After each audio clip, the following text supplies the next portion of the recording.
Dagdag lang doon, mahalagang paalala siguro sa pagkikilatis kung pro-China o pro-West Philippine Sea candidate yung mga tumatakbo ngayong eleksyon. Yung mas marami pa silang oras na awayin yung sarili nating Coast Guard kesa yung China na naghaharas ng ating mga frontliners at fisherfolk. With that, Mama, last question, susugan ko lang.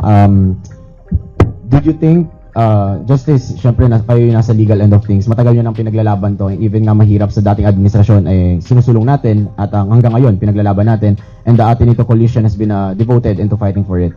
Nung itong statement po ba from Representative Marcoleta, do you think it's disrespect somehow dun sa mga kababayan natin na nag-aalay ng sarili nilang buhay in the front lines to defend our territory? Thank you. Yes, I think, alam mo, we are asking our Navy, our Marines, our Air Force personnel, even our Coast Guard to risk their lives. To risk their lives to defend the West Philippine Sea, to defend our maritime zones, our island territories. Ngayon, sasabihin mo, walang West Philippine Sea. Paano yan? Parang inuuto mo yung ating mga military personnel, pinapadala mo dun, sige, sumugod kayo, lumabang kayo, risk your life. Pero, ano yan, baliwala yan. That's just a figment of our imagination. We have to take this seriously. Dahil yung West Philippine Sea, if you get the area of the West Philippine Sea, no? Yung area ng waters natin, mas malaki pa yan sa total land area ng Pilipinas. At saka sa area na yan, na mas malaki pa sa total land area ng Pilipinas, lahat na isda, lahat na oil, gas, and mineral resources sa atin exclusively. Napakahalaga yan. Hindi pwede sabihin, baliwala yan. Hindi sa atin yan. Walang West Philippine Sea. Kawawa naman yung future generations of Filipinos. Mawawalaan sila ng galunggong. Kinukuha natin yung galunggong sa West Philippine Sea, yung tumaas na yung presyo ng galunggong, nag-import tayo sa China. Saan kinukuha ng China yung galunggong? Sa West Philippine Sea, atin. Pero pinayagan ni President Duterte to fish in the West Philippine Sea. Kaya kinuha nila yung galunggong, naubos ang galunggong, we have to buy it from China now. So we have to protect what is ours. Exclusive ngayon Exclusive to the Filipino as the adjacent coastal state. Thank you.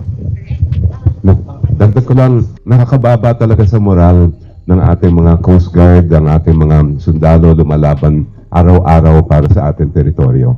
Kaya kung may sulong natin yung mandatory education sa lahat ng mga batang Pilipino, pati ang mga bata may call out nila si Marcoleta at yung ibang magkakalat ng ganyan mga sabi-sabi lang. Okay.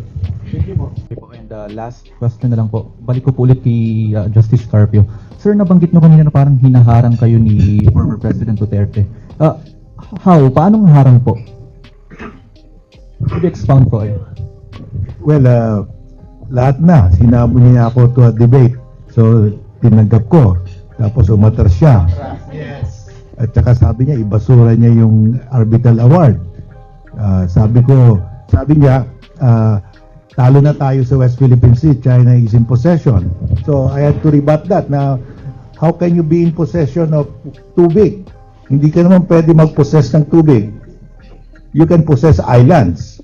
But in West Philippine Sea, hindi mo maupuan yun So, you have to keep on explaining. Pag hindi mo sinagot siya, yun ang naiintindihan, yan ang nakukuha ng taong bayan. So, wala kaming ginagawa, kundi riniribat na lang siya. Siya ang nagdi-depend sa China Pilit po ito sa buhay marino. Involved po kasi kami dyan dahil sa mga seafarers. However, ngayon po, gusto ko itanong, sa follow-up do sa explanation ninyo, sino ba ang mga dapat naming iwasang iboto na involved dyan in favor of China? Kasi kailangan malaman na Kaysa yung manghuhula pa kami pagdating sa presinto. Alam mo, isang tao lang sa Pilipinas ang nagsabi. Sabi niya, I love President Xi Jinping. Sabi niya, talo na tayo sa West Philippine Sea. China is now in possession of the West Philippine Sea. False. Pero sinabi niya yan. Sabi niya, inutil ako pagdating sa West Philippine Sea. Sabi niya, pinayagan ko yung mga Chinese to fish in the West Philippine Sea. Exclusive economic zone natin yun. Bakit mo pinayagan yung China? Sabi niya, I order the Navy to patrol only up to the territorial sea. Do not go beyond the territorial sea. That means, pinamigay niya yung West Philippine Sea, yung exclusive economic zone. Kasi hanggang territorial sea lang daw. 12 nautical miles lang yan eh. Ang EEZ natin up to 200. Sabi niya, wag na ipatrol yung EEZ, territorial sea lang. Ayaw ko mag-away tayo sa China. Sinabi lahat nito. Sinabi niya pa, yung arbitral award, I will throw that to the waste basket. That's, sabi niya. So, ang nagsabi lahat nito, si former President Rodrigo Duterte. Yung presidente pa siya, hirap na hirap kami to fight China dahil ang nakasangga doon, ang humaharap sa amin, si President Duterte. Hinaharang niya kami. He didn't want us to fight China. So we have to go through him. Labanan muna namin siya bago namin maabot ang China. So, conclusion ko, pag kandidato ka ni President Duterte ngayon for the Senate, wag niyo iboto. Yung mga kandidato niya. Lahat ng kandidato niya, sila ang harang sa atin paglaban natin sa China. Thank you. Ayan, follow-up question po. Opo, para po sa ating mga local officials, kaya po mahalaga yung binahagi namin four-way test para po kilatisin yung ating mga local candidates, maging yung mga national candidates po natin. Napakadali lang pong sundan, no? Muli po, yung four-way test natin. Una, sumuporta ba yan sa mga polisiya na pro-admin at pro-admin China na mga polisiya? Yes ba yan sa POGO? Nag-yes ba yan sa Gentleman's Agreement? Sumusuporta din ba yan sa mga paglaban at pagprotekta natin sa mga frontliners natin na West Philippine Sea at Coast Guards natin, no? At mga Pilipinong mangingisda natin. So ito po, yung four-way test po natin, yung pamamaraan po para kilatisan kung sino po ba talaga yung mga pro-West Philippine Sea candidates po natin sa local. Opo, similar din po, no? Lalo na syempre, kilatisin, hinanapin po natin yung mga kandidato na vocal din pagdating sa stand nila sa West Philippine Sea. Madali pong hanapin yan sa Twitter, sa Facebook, sa YouTube, sa TikTok. Yung mga nagkahayag po ng suporta, halimbawa sa civilian mission po natin itong nakaraang taon. At yung naghayag din po ng suporta dito po sa ating mga frontliners sa mga mangingisda at mga Coast Guards. Tobias po from IBC 13 House Beat Reporter. Sir, yung first question ko po addressed to Justice Carpio, and of course the other panel would is welcome to answer. Sir, ano po ba na narinig ninyo yung sinabi ni Representative Marcoleta? Nagtaka po ba kayo kung saan siya nanggagaling and ano yung naging basihan niya for him to say it publicly, sir? Well, before that, I did not hear anything from Marcoleta whether he was for or against our position in the West Philippines. So, bigla na lang. I mean, I don't remember him having mentioned anything. Bigla na lang. So, tingnan ko yung voting, no? Nobody opposed in the House the Maritime Zones Act. So, pwede siyang absent lang, no? Pero pag absent siya, that means he was not interested. But nobody opposed. Zero. Zero voted against, zero abstained. So, posible lang pag hindi siya sumipot, he was absent. No? So, klarong-klaro yung position niya, wala raw West Philippine Sea. Ang tagal na natin sinisigaw itong West Philippine Sea. Nahubusan na tayo ng boses eh. And it's there in the administrative order of Pinoy. It's there in the law. And we have jurisdiction eh. We have sovereignty over our territorial sea. We have sovereign right over our exclusive economic zone. Also in our extended continental shelf. Wala namang ibang bansa nagki-question. China lang eh. At saka si Marcoleta eh. Thank you. Hello, Kenneth Basilio po, Business World. So first question would be, aside from what's mentioned already, what policies could we recommend to better assert our territorial claim in the South China Sea amid a possible shift in U.S. foreign policy po?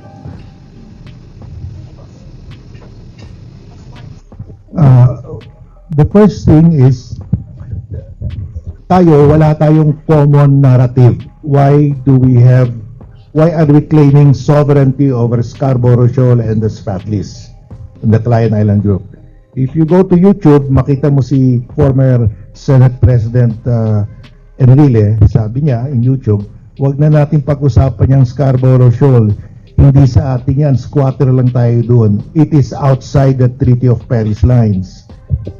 You go to the Philja Journal, may articles is former Solicitor General Estelito Mendoza.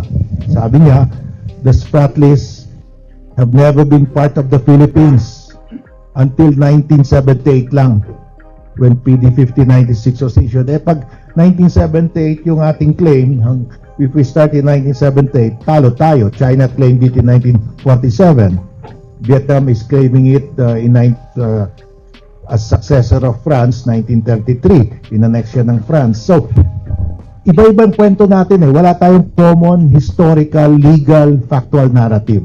So, I'm calling on the DFA, the National Historical Commission, the Department of Education, the National Security Advisor. Let's sit down. Ano ba talagang narrative natin? Saan tayo mag-umpisa? I'm recommending we start with 1734, the Pedro Murillo Velarde map. Dahil dun sa mapa na yon, 1734, andun yung Panakot, that is Scarborough Shoal. Andun yung Los Baos de Paragua, that's a Spratlys.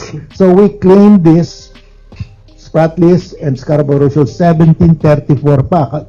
Yung Pedro Murillo Velarde map is an official map of Philippine territory during the Spanish regime. The first official map of Philippine territory ever. So, dapat, let's sit down.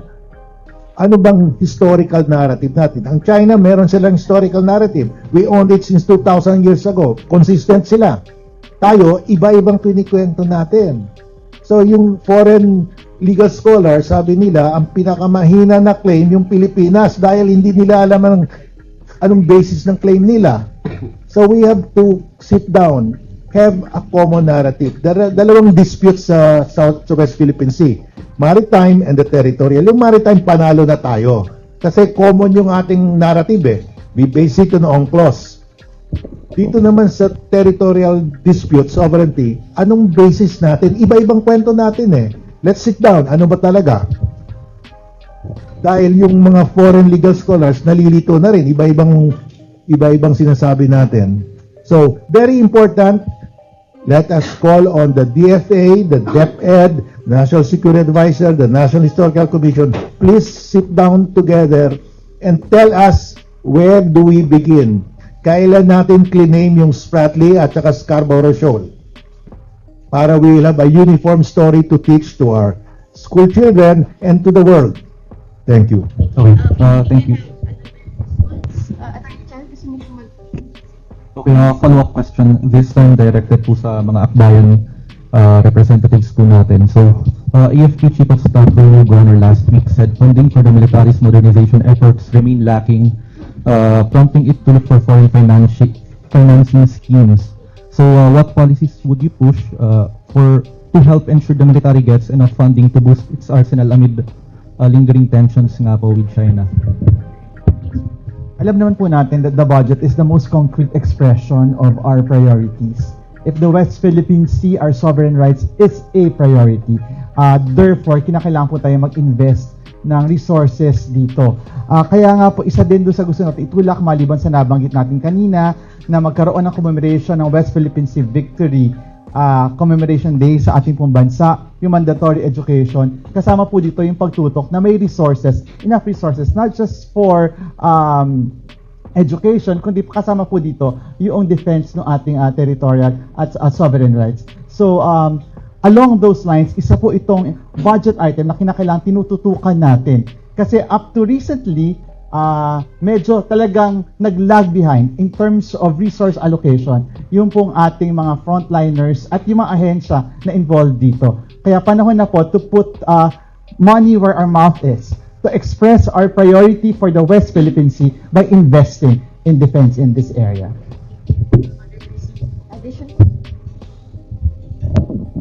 Sa tingin ko po, hindi lang yung AFP modernization ang dapat mapondohan, pati yung ating Coast Guard at BIFAR. Kasi kulang sila sa equipment, kulang sila sa barko para ma-monitor din nila yung kondisyon ng karagatan natin doon. Okay po, and last question na lang po. Balik ko po ulit kay Justice Carpio. Sir, nabanggit mo kanina na parang hinaharang kayo ni former President Duterte. How? Paanong harang po? Could you expound po eh? Well, lahat na. Sinabo niya ako to a debate. So, tinanggap ko. Tapos umatras siya. At saka sabi niya, ibasura niya yung arbitral award. Sabi niya, talo na tayo sa West Philippine Sea, China is in possession. So I had to rebut that. Now, how can you be in possession of tubig? Hindi ka naman pwede mag-possess ng tubig. You can possess islands. But the West Philippine Sea, hindi mo maupuan yan eh. So, you have to keep on explaining. Pag hindi mo sinagot siya, yun ang naiintindihan, yan ang nakukuha ng taong bayan. So, wala kaming ginagawa, kundi riniribat na lang siya. Siya ang nagdi-defend sa China eh. Thank you.